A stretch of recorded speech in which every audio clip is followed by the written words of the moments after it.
The clink of silverware melted into laughter. The music was soft, the lights warm gold, and every candle mirrored the shine of a dream I had, ironically, helped pay for. My son's wedding. The day I'd pictured my whole life. I stepped into the ballroom with a full heart, hoping for a hug, a glance, any sign of affection. What I got instead was a sentence dressed up as kindness. "Mrs. Eleanor, so glad you made it. The kitchen could really use a little help. You know how you love organizing things." The bridesmaids giggled. The servers traded looks. The wedding planner looked away. And I, the mother of the groom, walked toward the back, past pricey arrangements and plush carpet, until I reached the kitchen door. The smell of grease burned through the expensive perfume I'd chosen myself. While I rinsed glasses, the music shifted. The waltz, the bride and groom spun under applause. My trembling fingers slipped in the water. Out there, the world celebrated. In here, I came undone. That's when a gray-haired waiter stopped beside me. "This isn't right, ma'am. Everyone saw."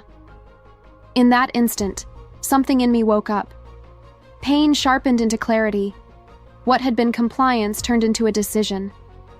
I walked out, drying my hands. The room still glittered, but it no longer blinded me. Before that night ended, the wedding I'd paid for would be remembered, not for the party, but for the woman who had the courage to shut down the show. And if it were you, would you have stayed quiet? Subscribe and listen through to the end, because respect begins the moment we stop serving our own silence. My name is Eleanor Hayes. I'm 63, and for a long time I believed respect showed up automatically with age. Sweet mistake.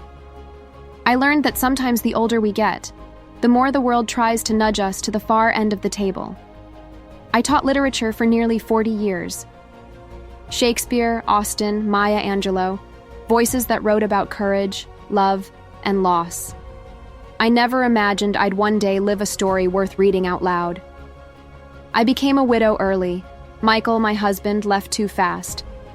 Cancer took him in under a year, and with him went the laughter that filled our home.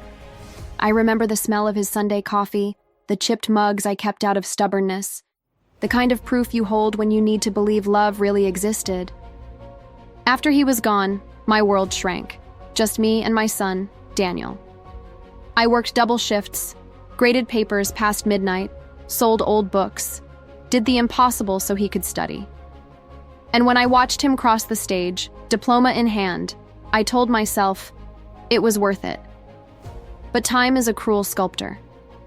Daniel grew up, moved away, and I became the voice he heard between rushed calls. That's when Vanessa Carter appeared, beautiful, polished, full of certainty. At first, I adored her. I hosted dinners, brought flowers, tried to be welcoming, but there was something in her eyes, a calculation. A gaze that measured me the way you size up an old piece of furniture. Useful, but out of style. During the wedding planning, I was gently pushed aside. Every choice was too modern for me. Still, I kept paying, believing a mother's love is measured in gestures. At the last meeting, I asked for a discreet seat, close to the altar. Vanessa smiled. "Of course, Mrs. Hayes. You'll have a special role." And she kept her promise. I just didn't know the role was to serve. I understand now. Disrespect rarely starts with shouting. It begins with little exclusions, spoken sweetly, intended coldly. The wedding day broke under gray skies, with that kind of humid wind that whispers warnings. The resort was stunning. Glass walls, fragrant gardens, classical music in the air. I arrived early, as always, carrying extra flowers, white lilies, Michael's favorite. I placed them near the entrance, quietly hoping Daniel would notice. He didn't. The event coordinator greeted me with a practiced smile. "Oh, Mrs. Hayes, I'm so glad you're here. Could you leave those flowers in the kitchen, please?" I smiled politely, not understanding. The kitchen? But I did as told. The ballroom was breathtaking. Linen curtains, a grand piano, chandeliers like falling stars. As I walked between the tables, I caught my reflection in a side mirror. A simple woman in a place that no longer felt hers. When the ceremony began, my heart pounded. Daniel looked so handsome at the altar. For one fleeting moment, I forgot everything. All the pride of a lifetime gathered in that trembling smile. He's my boy, I thought, just as I did when he fell asleep after studying late into the night. Then came the reception, champagne, laughter, applause. I watched from a distance, careful not to intrude. That's when Vanessa approached, surrounded by her bridesmaids. Her white dress shimmered like light itself. "Mrs. Hayes," she said sweetly, "could you help in the kitchen? We're short on someone to handle the glassware." Muffled laughter followed. Even the piano seemed to pause. I searched for Daniel's eyes. He didn't look my way. Something inside me went still. Not rage, clarity. I walked toward the back. The kitchen smelled of grease and dish soap. A young server handed me an apron. The fabric was rough, heavy, like the shame it carried. I tied it slowly behind my back, trying to steady my hands. While I washed glasses, the first notes of the waltz began. The melody seeped through the walls. For a moment, I was somewhere else. Michael and I dancing in our small living room, the radio crackling, Daniel giggling between us. We kept stepping on each other's feet, laughing until we cried. The memory rose like a wave and hurt. Then a gentle voice broke through the running water. "This isn't right, ma'am. Everyone saw." I turned. It was a gray-haired waiter with kind eyes. "Everyone saw?" I asked, not recognizing my own voice. "Yes, ma'am. They saw. They just stayed quiet." That sentence hit like a spark. My hands stopped. A glass slipped and shattered on the floor. In the sound of breaking glass, something inside me finally woke. I rinsed my face, looked at my reflection in the metal sink. The woman staring back wasn't the same. I grabbed my phone. My hands no longer trembled. "Good evening. This is Eleanor Hayes, contract holder. Cancel the event immediately. I'll handle the penalty." The manager hesitated, then confirmed. I walked back to the ballroom. The lights still shimmered, but the music had stopped. Waiters looked at one another. Vanessa frowned, confused. Daniel dropped his glass, startled. "Mom?" "Don't worry, sweetheart," I said calmly. "I'm just ending what never should have begun this way." Whispers spread. The orchestra froze. The guests stared. The most expensive wedding of the year ended right there, not out of revenge, but out of respect. And in that moment, I realized, once dignity awakens, it cannot be silenced. The piano stopped mid-note. Its echo sliced through the ballroom like an invisible crack. For a few seconds, no one understood. The glasses trembled, the lights seemed too bright, and a tense murmur rippled through the crowd. "What's happening? Why did the music stop? Is there a power issue?" But it wasn't electricity that had shifted. It was the kind of energy that fills a room when truth finally takes a breath. From the back of the hall, the manager walked quickly toward the stage, paper in hand, voice steady. "Event terminated. By decision of the principal contractor." The words dropped heavy, echoing in the stunned silence. The gray-haired waiter from earlier crossed his arms quietly, a gesture of respect. The band packed up their instruments. The servers froze in place. The sound of silverware being collected felt like a ritual of closure. Vanessa Carter stormed across the room, her dress swishing sharply, anger flashing in her eyes. "This is insane! You're ruining everything!" I looked at her, calm, steady. "No, dear. I'm cleaning what's been filthy for far too long." She paled. Her lips trembled. The bridesmaids whispered among themselves. Some guests looked down, visibly uncomfortable. Daniel appeared next, pale-faced, voice breaking. "Mom, what did you do?" "What needed to be done?" I said softly. "Sometimes love demands the courage to end the show." The manager nodded discreetly. Stage lights dimmed. The music died completely. The once dazzling hall now looked hollow, an abandoned stage. An older woman approached, touching my arm. "You were brave, sweetheart. I would have swallowed my tears." I smiled gently. "Swallowing pain doesn't kill it. It just poisons you slower." As the guests slowly dispersed, I saw Daniel standing still in the center of the room, his eyes lost, the same look he had as a boy after breaking something by accident. I wanted to hug him, but I stayed still. Some lessons only reach us when silence is allowed to speak. In the corner, the gray-haired waiter approached once more. "You did the right thing, ma'am. Sometimes you have to break the glass so no one drinks from the lie again." I thanked him with a look. I walked toward the large mirror by the dance floor. My reflection seemed new, hair undone, face calm, eyes alive. And for the first time in a long while, I truly saw myself, whole. Outside, the night was cold, the ocean roaring in the distance. The wind brushed my face, as if the world itself whispered, "Now, breathe." Behind me, a muffled cry. Vanessa Carter, surrounded by flashing phones. But her spectacle no longer included me. I got into my car, rolled down the window halfway, and stared at the lights reflected in the rearview mirror. I thought of Michael, of every time I'd confused kindness with submission.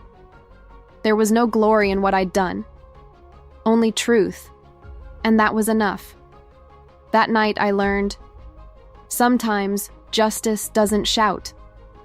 It simply turns off the music. That night ended with the distant sound of waves. I drove slowly, dress wrinkled, body tired, mind wide awake. The road felt longer than usual, and for the first time, I didn't cry. When silence comes clean, it means the soul understood before the mind did.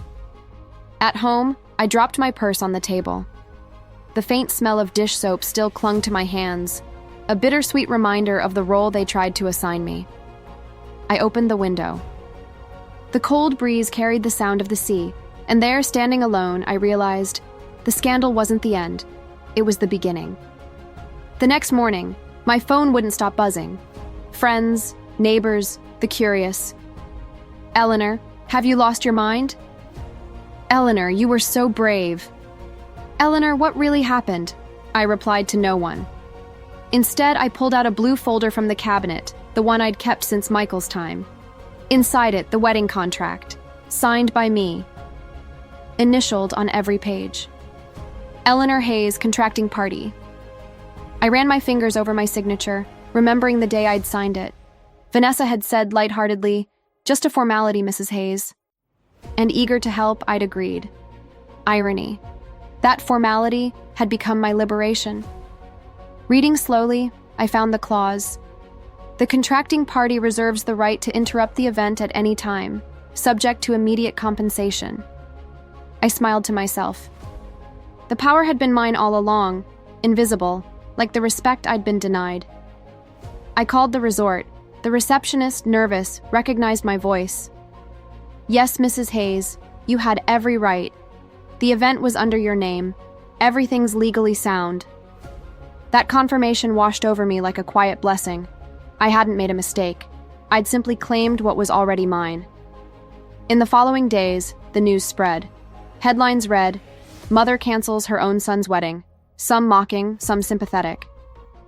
I read them all calmly, like watching the tide rise, inevitable, but fleeting. That's when I decided to call Aaron Wallace, a former student, now an attorney. I remembered him as a curious boy, once asking me during a lesson on Othello about the difference between jealousy and possession. Now, it was his turn to explain the laws that protected me.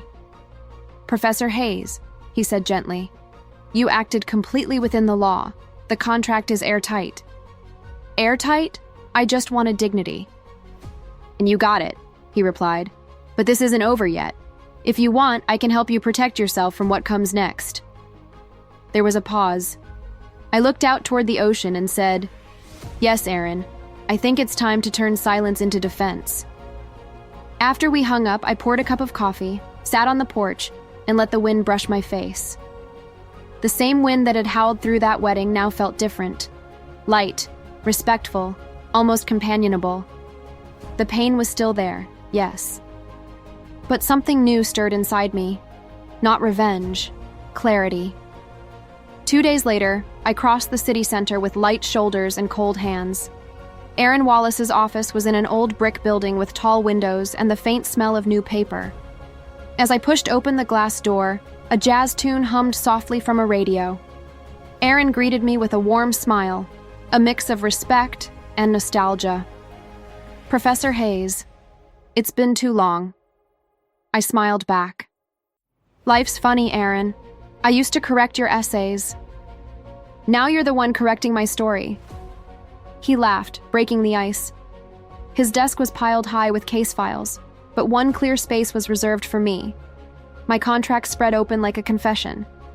Aaron flipped through it, sharp eyes scanning every line. "You know what you have here, right?" he asked. "I think so. My name and a very expensive mistake." He shook his head. "No, you have a perfect line of defense. You broke no law. You were the legal party in charge, and your decision to cancel was fully protected." I exhaled slowly. "So I didn't destroy anything?" "On the contrary, you prevented yourself from being destroyed." He adjusted his glasses, flipping through printed messages. "But what really stands out isn't the contract, it's the pattern. I read the messages you forwarded. There are clear signs of planned humiliation. That's psychological abuse, Professor." The word abuse echoed through me like a thunderclap. For a second, I was back in that kitchen. The water running, laughter muffled, glass slipping from my hands. So it wasn't just carelessness. "No," Aaron said softly. "It was erasure, and the fact that everyone saw it makes you living proof of resistance." He looked at me with kindness. "You know what's remarkable about this, Professor? Even hurt, you acted wisely. Canceling that event wasn't impulse. It was self-preservation." I gave a tired smile. "Michael used to say that when love dies, respect has to be reborn, even if it's through shock." Aaron scribbled something in his notebook, then looked up. "Then let's make it official. We'll file a claim. Quiet, clean, firm." Silence filled the room for a few seconds. The old wall clock ticked softly, reminding us there was still life to organize. "Aaron," I said gently, "I don't want revenge." "I know," he replied, "and that's why it will work. Justice done without anger lasts longer." When I left the office, the sun was setting over damp sidewalks, the smell of rain mixed with coffee from nearby cafes. I pulled my coat tighter and felt, for the first time in ages, a kind of peaceful strength. As I walked, Michael's words came back to me, his voice calm, steady. "Eleanor, respect begins the moment you stop asking for it." I smiled. Now I understood. You don't need to shout to be heard, you just need to speak with truth. That night, I fell asleep with a new certainty. When dignity finds a witness, it becomes strength. 3 days later, Aaron called. "Professor, your son agreed to meet, but he's not coming alone." His tone was cautious, careful. I closed my eyes and breathed deeply. "Let him come. You can't fix what you refuse to face." The office felt different that day. The blinds filtered the afternoon light into golden stripes across the hardwood floor. I carried my blue folder, not as evidence, but as armor. Daniel walked in first. His face was pale, his suit slightly wrinkled, dark circles under his eyes. Behind him, Vanessa Carter followed, high heels, sharp perfume, eyes cold as glass. I greeted them with a slight nod. They sat, each on one side of the table. The silence between us had weight, shape, breath. Daniel spoke first. "Mom, why?" His voice cracked mid-sentence. "Because there's a line between helping and erasing yourself, son." And that night, I realized I'd crossed it. Vanessa let out a sharp laugh. "This is ridiculous. You ruined the most important day of our lives." I looked at her, steady, quiet. "The most important day of your life was built on humiliating another woman. No happiness survives that."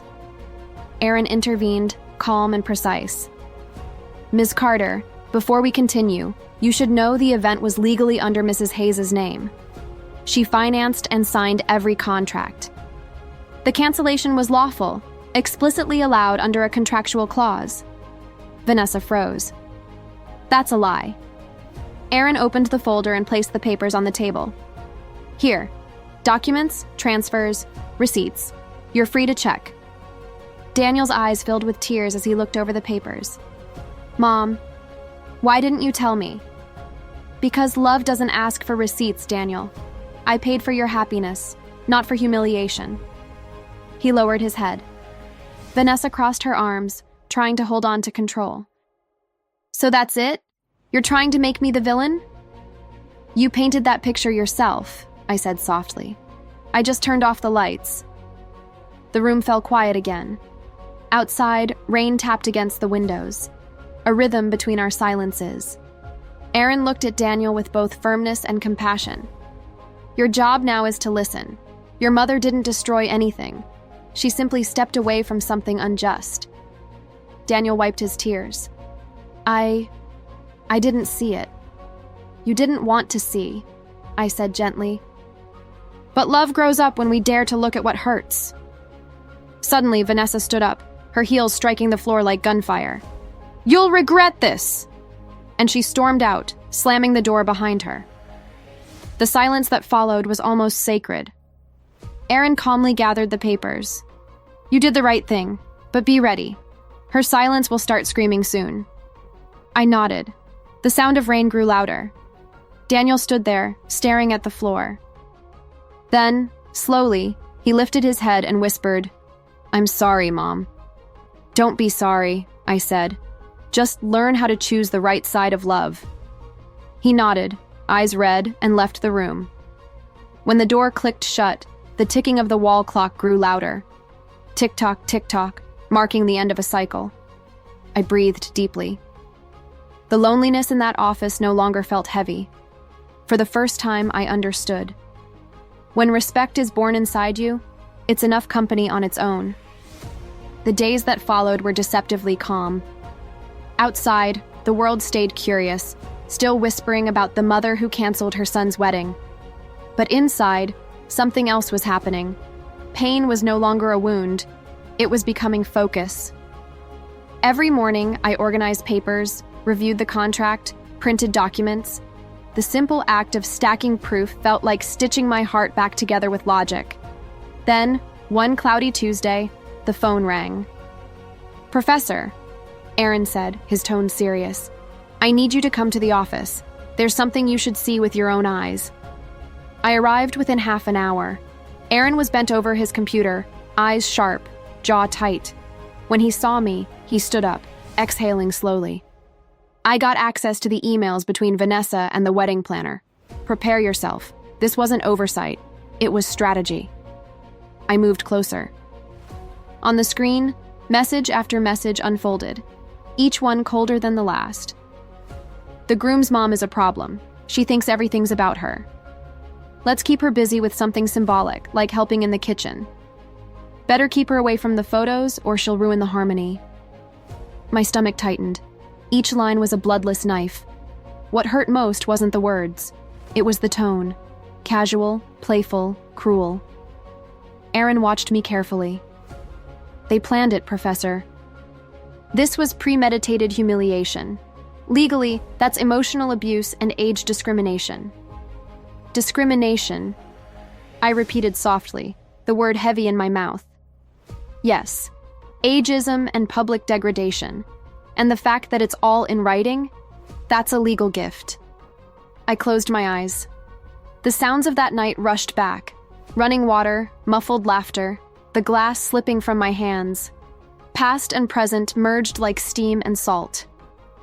Aaron, what makes people this cruel? He sighed. Fear. Insecure people need to shrink those who shine naturally. I looked out the window, the trees swaying, the ocean glinting faintly in the distance. I thought of all the women I'd known, teachers, neighbors, mothers of students.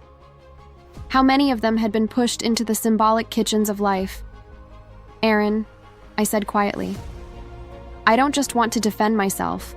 I want to make sure no one else goes through this. He smiled and rested a hand on my shoulder. Then we've already won half the battle. Because you don't want revenge. You want awareness. We kept reviewing the messages. In one, Vanessa complained that the mother-in-law keeps trying to get involved. The planner replied, don't worry, she'll have a role, symbolic, but not visible. Aaron printed every email and laid them neatly on the table. "With this," he said, "we'll open a case for moral damages and breach of trust. And there's one more thing, a hidden clause that changes everything." He grabbed a magnifier and pointed to a small paragraph on the resort contract. "All contractors and organizers are bound to maintain absolute discretion regarding any occurrences related to the event, under penalty of fine." I looked up. So, they broke the contract themselves by allowing the scandal to go public? Exactly. The silence that followed was light, almost sweet. For the first time, shame was turning into proof. That night, I sat at my desk and began to write. Not a diary, a testimony. I wrote every detail, every sound, every feeling. And at the end, I left a single line. Dignity doesn't need an audience, just courage. I sent the text to Aaron. He replied within minutes. "Perfect, Professor. We'll start the case tomorrow. And if you allow me, your words deserve to be read in court." I smiled to myself. After everything, it would be my own words, simple, from a teacher, that would finally make justice speak. The ripple effect came slowly, like a wave growing quietly offshore. At first, it was just small local articles, a few social media comments. But soon, messages began pouring in, from women I had never met. "Eleanor, I was silenced at my son's wedding too. Eleanor, thank you for doing what I never dared to do. Eleanor, you reminded me who I was before I became invisible." Each message felt like a hand reaching for mine in the dark. I read every one, sometimes with tears, sometimes with a quiet smile. And I realized what happened to me wasn't just personal. It was a mirror, one that reflected how easily society erases women once they stop fitting its script. Aaron started visiting almost every day. His office had become our quiet war room. Stacks of documents, statements, certified copies everywhere. But in the middle of it all, the smell of coffee and the low hum of jazz turned the chaos into calm. One afternoon, he walked in looking different, focused, yet excited. "Professor, we have a new witness." "Who?" "The waiter from the event, Ernest Perez. He wants to talk." My heart jumped. He came forward on his own? "Yes. He said he hasn't slept well since that night. He stayed silent out of fear, but now he knows that silence helped the wrong side." 2 days later, Ernest arrived at the office, a quiet man with gentle manners, holding a yellowed envelope in his hands. "I brought these, Mrs. Hayes," he said softly. "Photos from the kitchen. I used to take pictures for inventory records. It wasn't meant for harm." He opened the envelope. The photos showed exactly what I remembered, and what no one believed. Me, in an apron, surrounded by piles of dishes, and through the small kitchen window. The glowing ballroom, people laughing, dancing. The contrast was brutal. Aaron studied each image carefully. These are undeniable. They turn humiliation into evidence. I looked at Ernest. "Thank you for coming back, even late. It's harder to face our own silence than to face others." He smiled faintly, eyes glassy. "You taught me that, ma'am, without even meaning to." His words stayed with me for days.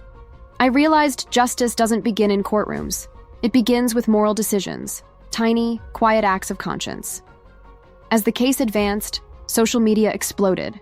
Talk shows, radio programs, podcasts, everyone debated the mother-in-law in the kitchen. Some mocked, others defended. But what struck me most were the stories in the comments. Women, daughters, grandmothers, each telling their own silent humiliations. My name was turning into a symbol of mature resistance. It scared me and humbled me all at once. Then one night, Aaron called. "Professor, you've become a reference. A network wants you to give an interview." "An interview? No, Aaron. I don't want a stage. I just want peace." "It's not about fame," he insisted. "It's about giving voice to other Eleanors." I thought for a moment. "All right, but I'll only speak about what matters. Respect." In the small studio, the reporter asked, "Why did you cancel your own son's wedding?" I took a deep breath. Because I learned that love which needs to hide me doesn't deserve celebration. And because dignity isn't negotiable, not even in the name of family. The silence that followed was louder than applause. The video went viral. Thousands of women shared it, crying, thanking, reclaiming pieces of themselves. But while the world saw me as a symbol, Vanessa Carter was quietly plotting. Erin discovered she had hired a new lawyer, someone ruthless, known for twisting truths. And just like that, the next battle took shape. Prepare yourself, Professor, Erin warned. The next phase won't be about facts, it'll be about endurance.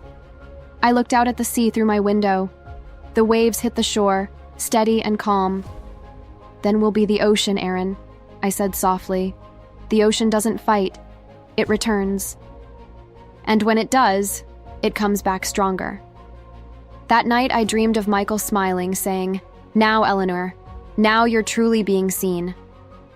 The interview spread like wildfire. Within a week, my face, once seen only in school yearbooks and graduation photos, was everywhere. Morning shows, women's magazines, online forums. But amid the noise, one message stood out. "I'm Clara Meadows, journalist, 58. I want to tell your story as a woman, not as a headline. Can we have coffee?" I agreed. We met in a small cafe by the sea, the kind with chipped tables and the smell of old stories in the air.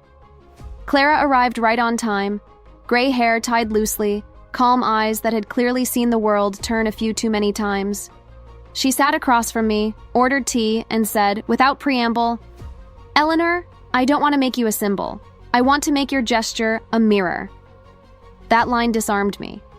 "Then talk," I said. "I'm listening." We spoke for hours. She barely took notes. She preferred to watch. We talked about motherhood, the loneliness of being respected too little, the way older women are treated like background extras in their own lives. "You know what struck me most about what you did?" Clara asked at one point. "What?" "The silence. The way you acted without shouting. That's the kind of power that unsettles people the most." While she spoke, something shifted inside me. Until then, I had seen myself only as the defender of my own story. But in front of this woman, I realized my story was just one thread in a much larger tapestry. And for the first time, I didn't feel alone. Clara proposed writing a feature, not about scandal, but about rebirth, how dignity can return to a woman's life after 50. "People need to see that justice isn't a spectacle," she said. "It's reconstruction." Erin loved the idea. "Professor, what you're doing is bigger than any court ruling," he said. "This could be your legacy." I agreed, but with one condition. No photos of pain. I want them to show the woman I've become, not the one they tried to humiliate. Clara smiled. "Done."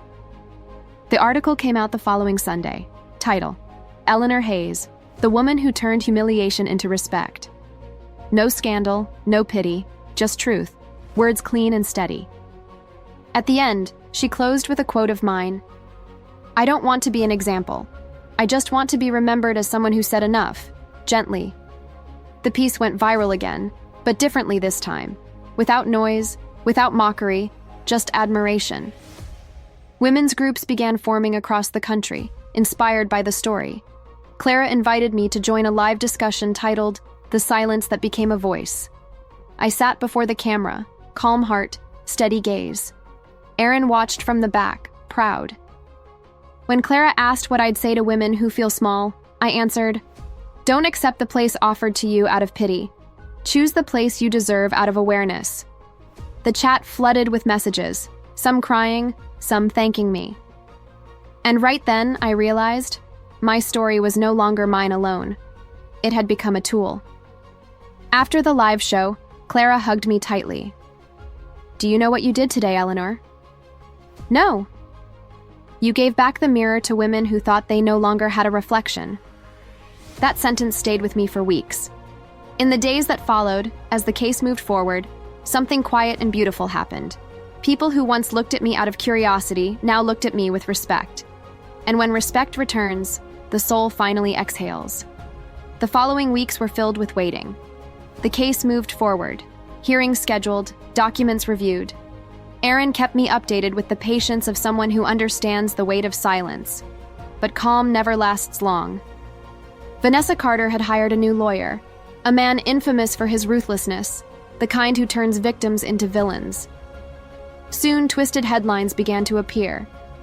Controlling mother ruins her son's wedding out of jealousy. Social media erupted. Some believed the story, others defended me.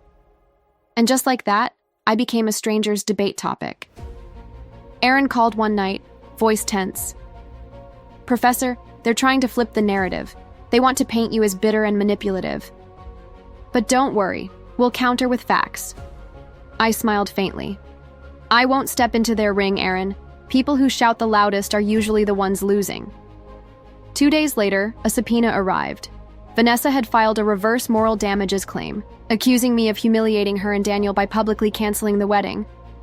I couldn't help but let out a quiet laugh. So now I'm the villain of the story they wrote. The first hearing was tense. Vanessa's lawyer spoke loudly, gesturing theatrically, calling me a controlling woman, a toxic figure. Aaron sat beside me, calm, composed, taking notes. When the judge finally turned to me, he asked, "Mrs. Hayes, would you like to speak?" I stood. The room felt heavy, but my voice came out clear. "Your Honor, I only have one question. Since when is respect considered an offense?" Vanessa's lawyer scoffed. "You sabotaged a public ceremony." "Sabotage?" I said softly. "No, I interrupted it. Because the public humiliation had already begun, it just didn't have enough witnesses yet." The judge gestured for me to continue. "The truth is simple. When a mature woman stops being a background character, people get uncomfortable. It's easier to call her bitter than to admit she woke up." The room fell silent. Vanessa's lawyer hesitated, his confidence fading. Vanessa herself looked at me, eyes glossy but defiant. "You destroyed my wedding." I met her gaze calmly. "No, Vanessa. You destroyed what you refused to respect. I only turned on the lights so everyone could see." Aaron then presented our evidence, the emails, Ernest's photos, the broken confidentiality clause. Each document fell like a clean strike of truth against the performance. The judge read carefully, his face unreadable. Finally, he looked up. "Ms. Carter, I advise your counsel to reconsider this strategy. So far, all evidence confirms Mrs. Hayes' legal and moral standing." Aaron allowed himself the faintest smile. We both knew. The tide had turned for good, but victory didn't taste like revenge. When the hearing ended, I walked toward Vanessa in the hallway. She was crying, trying to hide it. "Why, Mrs. Hayes? Why do you hate me so much?" I looked into her eyes, steady but kind. "I don't hate you. I just respected myself. And sometimes that hurts people who never learned how." She lowered her gaze. For a brief moment, I saw not arrogance but fear, the fear of a woman who'd confused control with power. Outside, Aaron walked beside me in silence. The wind blew hard, lifting my gray hair off my face. "You know what I realized today, Aaron?" "What?" "That anger is loud, but respect is deafening." He smiled. "And your silence just roared through the whole courtroom." I laughed softly. Behind us, the sea rumbled gently, steady, patient, inevitable. And inside me, I felt it. Not revenge, not triumph, just justice, finally breathing. That night, the wind came hard off the ocean, rattling the windows of my porch. I sat with Aaron and Clara, surrounded by papers, coffee cups, and silences that weighed like decisions. On the table, everything: emails, photos, broken clauses, Ernest's statement. It wasn't just a case anymore. It was the anatomy of injustice laid bare. Aaron spoke slowly, with the composure of a conductor. "Professor, you don't need fiery speeches. You need structure. We'll turn every piece of this into a mosaic of truth, line by line, fact by fact." "And what happens after that?" I asked. "After that, the court will see what the world already has, and you won't have to raise your voice once." Clara sat quietly, scrolling through her phone. "Do you know how many women are following your case?" she said finally. "They're calling you the voice of serenity." I smiled softly. "I'm not a voice, Clara. I'm an echo. What they feel was already there. I just echoed louder." Aaron set his pen down. "Here's the plan. We'll file for moral damages against both Vanessa Carter and the event company. But we'll add a twist, a social responsibility clause." I frowned. "What kind of clause?" He smiled. "We'll propose that part of the compensation be used to create a fund for women over 50, to help them rebuild careers and independence. We'll call it Project Mirror." Tears filled my eyes before I could stop them. "That's what Michael would have called justice that teaches." Aaron nodded. "Then that's exactly what we'll make it. Justice that educates." The next morning, we went to the courthouse to file the motion. The corridor smelled of new paper and fresh paint, that scent of beginnings. As I signed the last page, I noticed my hands, steady, unshaking, no fear left in them. On the drive back, Clara filmed a short clip for her documentary. "Eleanor," she asked, "what keeps you going?" I thought for a moment. What keeps me going is knowing that when a woman says enough, the world starts rearranging itself around her.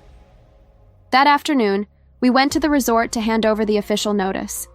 The same manager from the wedding stood to greet us, visibly nervous. "Mrs. Hayes, I'm deeply sorry for what happened."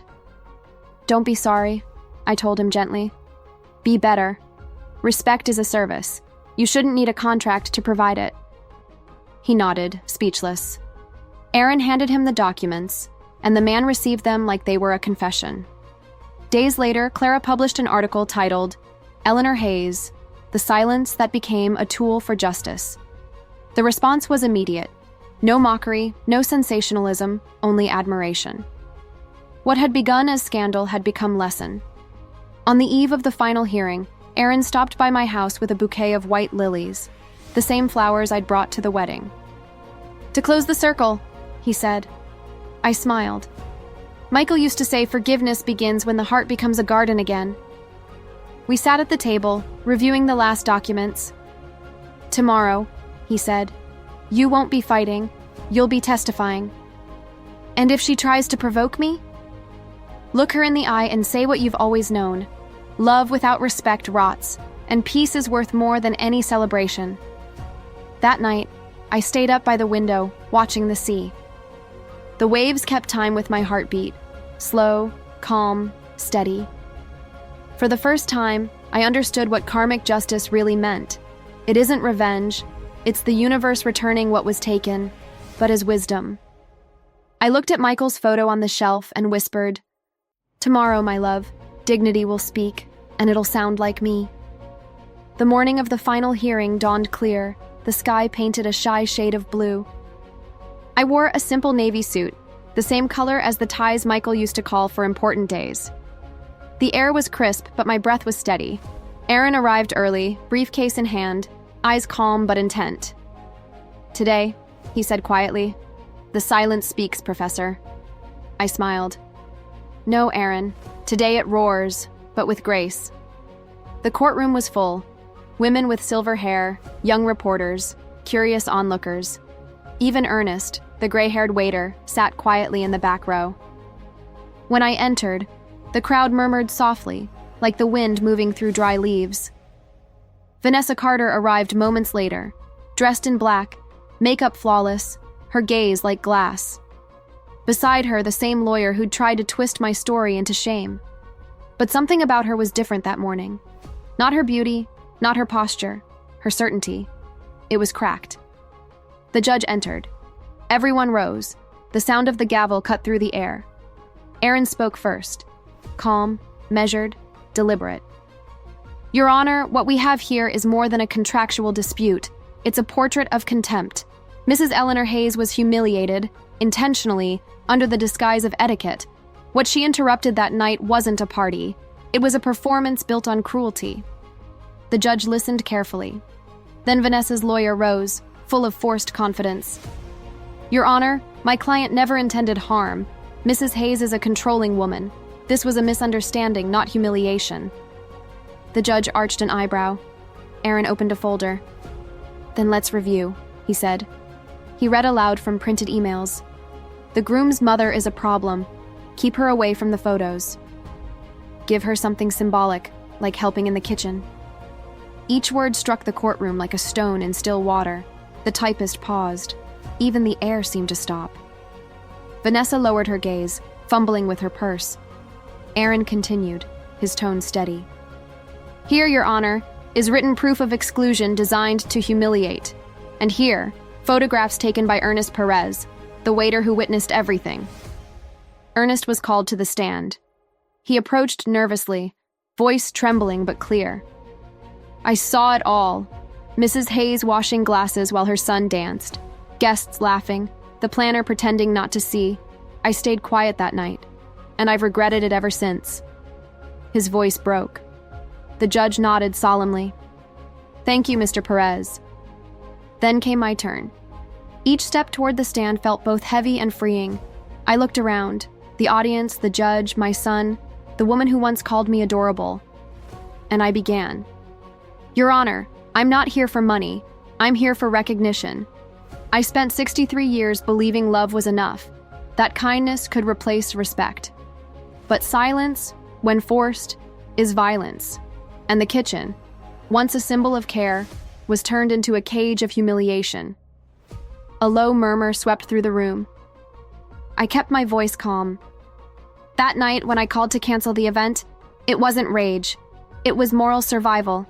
I simply refused to play the part they wrote for me. Vanessa suddenly stood, tears streaking her flawless face. "You destroyed everything I built." I turned toward her. "No, Vanessa. You destroyed what you refused to respect. All I did was turn off the lights so the truth could be seen." The judge asked for quiet. Aaron handed over the last documents, the emails, the photos, the broken confidentiality clause. The judge read in silence, his expression unreadable. Then he spoke. "Given the evidence and testimony, this court recognizes Mrs. Eleanor Hayes' right to moral compensation. The event cancellation was lawful. The defendant's behavior was abusive and discriminatory. Furthermore, the court orders a public retraction from Ms. Carter and the event company." The gavel struck, once, twice, 3 times. The sound rolled through the room like thunder breaking a storm. Aaron closed his eyes, visibly moved. Clara wiped tears from her face. Ernest crossed his arms, head bowed. I simply breathed. Justice, when it finally arrives, doesn't shout. It exhales. Daniel stood from the back row. He walked toward me, hesitant. His eyes were wet, his voice unsteady. "Mom, forgive me." I placed my hands on his face. "There's nothing to forgive, son. Only things to learn. Love is a verb. It only works when conjugated with respect." He hugged me. In his arms, I felt the same boy I'd once sent into the world, clean-hearted, fragile, awake. The judge adjourned. Vanessa remained seated, motionless, staring into nothing. As I walked past her, I laid a hand on her shoulder. "Life still gives you time to change, Vanessa. Use it well." Outside, the sun was bright, the marble floor glowing under our steps. A few people clapped softly, not for heroism, but for relief. Aaron joined me. "It's over," he said. I smiled. "No, Aaron, it's just beginning." As we stepped into the sunlight, the wind brushed my face. The same wind that once carried humiliation now carried peace. The world finally saw me. But more importantly, I saw myself again. The days after the trial were quiet, but it was a new kind of quiet, one filled with air and light. The news spread across the country, newspapers, talk shows, social media. But for the first time, there was no mockery, only respect. The messages kept coming. "Eleanor, you taught me how to stand up." "Eleanor, I found my voice again." "Eleanor, thank you for existing." I read every one slowly. I didn't feel like a hero, just human. The woman in the mirror was no longer tired. She looked alive, like someone who had survived her own invisibility. Aaron stayed by my side with his quiet steadiness. Clara was working on her documentary, calling it "The Woman Who Interrupted Silence." And Daniel, My Daniel. He was my son again. He called every day, visited on weekends, insisted on cooking for me. As if, with each small gesture, he was returning the love I'd once given in silence. One Sunday afternoon, he arrived with a box of old photos. "Look what I found, Mom. Pictures of Dad." We sat together, leafing through time. There was Michael, smiling, wearing that navy tie, his eyes full of calm wisdom. I cried, not from grief, but from gratitude. A week later, the court confirmed the compensation. The amount was significant, enough to rebuild not just reputation, but purpose. But money wasn't the point. I used part of it to create Project Mirror, the fund Aaron had envisioned, a support network for women over 50 reclaiming independence. At the opening, I looked around the room, faces that looked like mine months ago, a mix of pain and hope sharing the same space. I told them, "I'm not here to teach you anything. I'm here to remind you that we can always begin again." The sea was calm that afternoon. Gulls dipped low, sunlight scattered on the water. I felt Michael close, proud, peaceful. In truth, my story was never about humiliation. It was always about rebirth. That night, I sat on my porch with a cup of tea. Aaron called, laughing. "Professor, they're calling you a national symbol of serenity." "Tell them serenity isn't a gift," I said. "It's a choice." After the call, I watched the city lights flicker in the distance. The same wind that once carried the sound of breaking glass now brought only the hush of waves and the steady beat of my own heart. I smiled. Dignity, when it returns, doesn't announce itself. It arrives quietly, and it stays. 6 months have passed since the verdict. Today, when I open my windows and the ocean breeze drifts in, I feel as though I'm breathing for every woman who once held her breath just to avoid making noise. Project Mirror is thriving. Every week, more women arrive, some shy, some wounded, all searching for the same thing, themselves. We sit in a circle, share coffee, laugh, cry, and I always end our meetings the same way. Dignity doesn't have to be learned. It just needs to be remembered. Daniel is doing well. He's gentle again, the man Michael always hoped he'd become. He comes over on Sundays, cooks lunch, and insists I stay out of the kitchen. Each small act feels like redemption, not through words, but through love reborn in truth. Aaron is still around, now more friend than lawyer. Sometimes he stops by with flowers or a story about another case. And Clara, she finished her documentary. When I saw the title, I smiled through tears. The Woman Who Said Enough, with grace. I watched it alone, heart calm. I didn't see a hero on the screen, just an ordinary woman who one day stopped accepting the unacceptable. Sometimes I still remember the kitchen, the clatter of dishes, the muffled waltz beyond the door. But the memory has lost its bitterness. Now it's a landmark, not a wound. That was the moment I stopped being invisible. Outside, the sea keeps breaking against the rocks, tireless, eternal, reminding me that nothing lasts forever. Not pain, not shame. Not silence, only dignity endures. So if you've ever been silenced, dismissed, or made to feel small, listen closely. It's never too late to be seen again. Subscribe, share, and keep this story alive. Because every woman who finds her voice lights a candle in someone else's darkness. And together, we illuminate what the world once tried to erase.